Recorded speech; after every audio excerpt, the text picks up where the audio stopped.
We'll go ahead and get started here. Front right with Gerald. Hey, Grayson, Joe Borgay, PHNX Sports. Good to see you. You too. I'm just curious, you've been a starter for most of your career. Obviously, you helped recruit Tyus Jones to come here. How are you kind of approaching what will likely be a six-man role with the team this year? Yeah, I mean, I had a great year last year, and I feel like I've gotten better. So, me looking at Tyus being the starter, like that, I just feel like our team got a lot better. I'm still the same player, better player. So, I'm happy our team got a lot better. I'm happy Tyus is on our team. I'm looking forward to how we look out there, having him as our point guard. So I couldn't be more excited to have him on our team, and I'm okay with what comes with that. Sorry about that. I got it.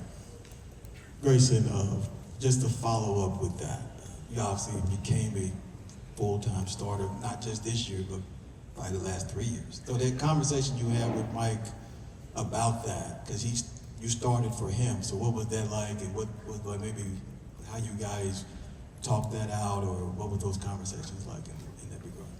I think he knew I would be good with it, so I gave him a hard time, just jokingly. But it was there wasn't much of a conversation.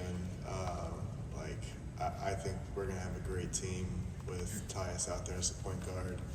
I know we had a lot of talks last year about, like, does this team need a point guard? And a lot of times I was kind of the guy who thought no, but there's not many guys out there like Tyus, not a whole lot of point guards out there that play like Tyus. So I really think he is the perfect fit for our team. I think our team is better with him at the point. So I didn't give him a lot of pushback. It was a pretty quick conversation. Grayson, Kellen Olsen, Arizona Sports, great to see you again. Have noticed you have bulked up, I guess, as the phrase goes. What was the intentionality behind that, just with basketball in mind specifically?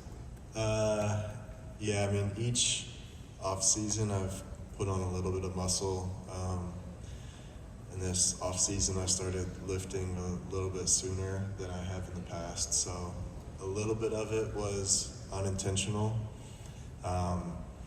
But the goal for me ever since 4 years ago now, when I had my hip injury, was just continue to build strength, lower body, have a good base. And so a little bit for me, I've always felt good with a little bit more strength, a little bit more weight, a little bit more muscle. So I know I think my listed weight is still like 195 or something. I'm nowhere close to that. What are you at now? So around 230. So we might need to finally update that. What's been the biggest difference you've noticed from 195 to 230 on the court? Like, where do you feel it helping you the most? So a lot of just like game-to-game soreness. I feel like being stronger helps with that. Being able to guard bigger guys, being stronger helps with that. And then, like, I've had a lot of little injuries, hamstring injuries, hip injuries, all that throughout my career. And last season, like, each year I've gotten stronger. I've played more games, played more minutes. Last year being 75 games, at, I think, over 30 minutes a game. So I just think having that base of strength has helped me a lot with durability throughout a season. Grayson, Doug Haller at The Athletic. Good to see you. Earlier, Matt Ishbia was talking about how great a fit Coach Bud was for this team. You've been with him. Why do you think he's a good fit for this Suns team? Well, he preaches a lot of threes, and I know that's something we want to get more up, and was a weak point of our team last year, and the attempts that we got up. We have a lot of great shooters. We just need to find ways to get more attempts up. I think his personality and coaching style fits the team really well. He's obviously a great coach, very experienced, a championship coach. So I think he's perfect for our team, our goals, and what we feel like we need to do. Grayson, Richard Sines, Fox 10, good to see you again. You kind of touched on the chemistry of this team, and you go out and kind of recruit Tyus, and Bradley Beal said it's going to help him. just talk about the chemistry on this team and how you feel about this team moving forward. Coach talked about guys were working on. You guys were kind of hooping up, already before this camp even starts. Yeah, I mean, I think with our group, continuity just is going to help tremendously. Last season, a little tougher because of injuries for a team that was pretty new, put together, like to not be able to get those reps in. So having a year, a full season under our belt with some of the guys that were added last year, being able to work a few weeks before training camp. Like last year, my first time stepping on the court in the practice facility was day one of training camp.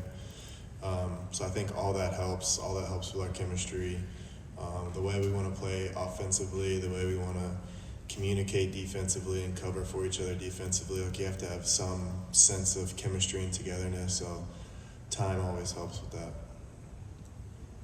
Hey Grayson, Brendan Clean, Locked On Suns podcast. You mentioned right when you sat down you want to be an even better player this year. What other things aside from the physical stuff you were talking about with Kellen do you think you're going to be able to bring this year that we haven't seen before?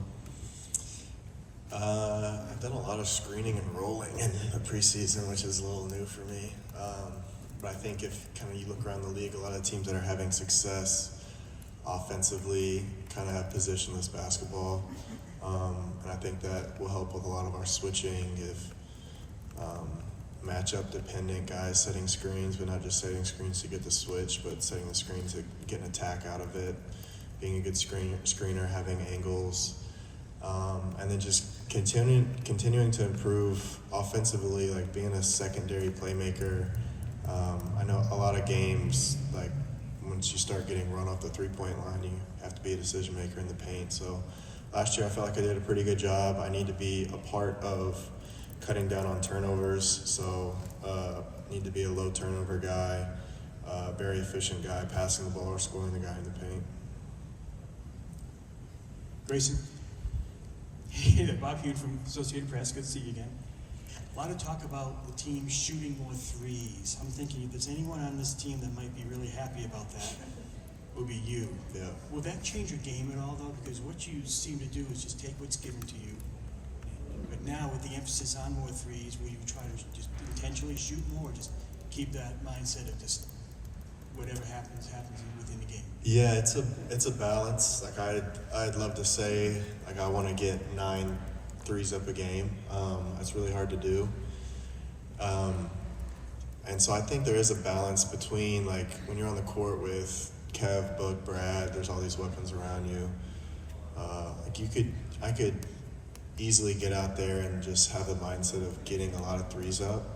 But a lot of times there's a better shot on the floor, which is last year. I feel like I did a good job. Instead of forcing some of them getting into the paint, most of the time if you get into the paint, draw an extra defender, it ends up for a 3 for someone else. But I think everyone on the team, all the shooters on the team are definitely going to have a mindset of getting more up. So that might be earlier in the clock. It might be off the dribble and the pick and roll instead of, off the bigs and drop coverage. Nurk's a great screener, finding those pocket threes, stuff like that. So, I hope that I get more up, but I hope us as a team are in the top 5 of attempts around the league. Hey, Grayson, Shane on the Forbes. I'm just curious, playing with Tyus at Duke and Memphis, in what ways do you see that he's going to be able to create advantages for you and then also the big 3? He's that guy that when you play with, you always have to be ready for the ball. He kicks it ahead early. He always makes the right, simple, easy play. He's a great passer, so he can make the tough passes too. I think kind of underrated is his threat to be a scorer off the pick and roll, which is what allows him to be such a good passer. But you always got to be ready to get the ball early.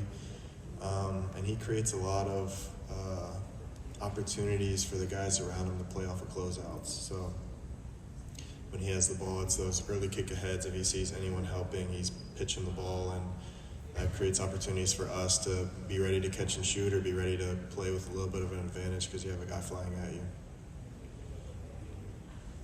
Okay, I didn't know. You already know, got your question. I need another one. Thank you, sir.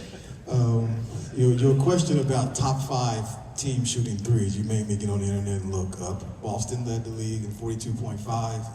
Milwaukee was 5th, 38.1. You guys attempted 32 threes last year. Do you see that top 5 number you guys can reach? That would be 6 more threes, 6 to 8 more threes. Yeah, it's one extra person in the top 6 players. It's not that crazy to think about.